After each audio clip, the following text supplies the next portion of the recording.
En passant, un d'eux disait « Quand même, qui peut bien faire ça ?» Je l'ai suivi.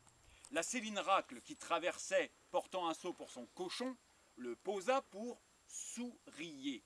« Vous autres, tout cobru ?» « Ni vont vers, lui répondirent les hommes.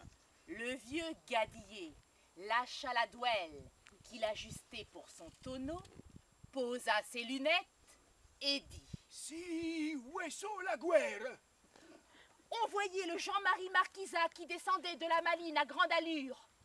De là-haut, il avait dû voir, lui.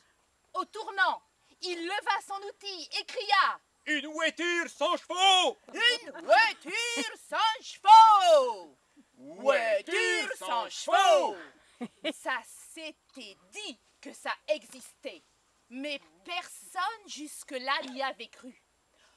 Au bout de notre chemin, nous vîmes, venant du milieu du village, des hommes et des femmes qui couraient. Sautant la traverse, ils coupaient dans les vignes, vers le revers de Poulèvre, d'où l'on domine le Pays-Bas et la route. Le groupe dont j'étais en fit autant. Impatient, je les devançais, franchissant comme un chevreau les rangs doubles de Parchelet.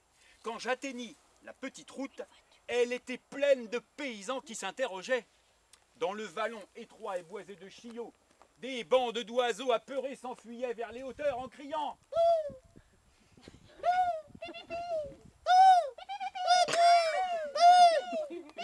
Des bergères au visage effaré sortaient des préduris et l'on voyait hurler leurs chiens sans qu'on pût les entendre. J'ai vu d'en haut, et le Jean-Marie Marquisat aussi a vu. Une voiture sans chevaux! Une voiture sans chevaux! Voiture sans chevaux! Quand elle apparut, pétaradante et fumante au tournant de la grange des Gagnères, les gens ensemble crièrent la voilà! Et ça vint passer devant nous à l'allure d'un âne trottinant. À l'allure d'un âne trottinant. C'était fait quasiment comme une calèche, de laquelle on aurait coupé franc les brancards et perdu le cheval. Image. La vraie de vraie. La véritable. Et ça roulait tout seul. Les roues, qui avaient des bandages de fer, tournaient en gémissant sur la chaussée dont fièrement criait. Et toute la machine était secouée de trépidations qui faisaient un bruit assourdissant.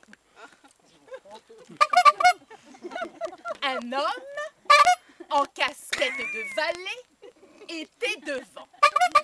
Il semblait à tenir une sorte de barre de cuivre ou à toucher des manettes à ressort, tellement occupé qu'il en faisait une grimace affreuse.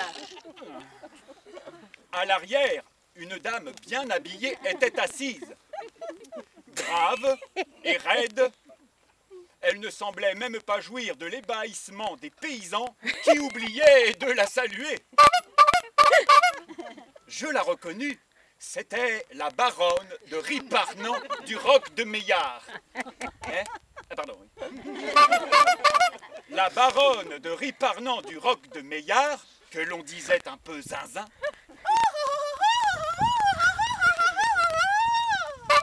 et qui avait troqué cet engin contre son magnifique attelage.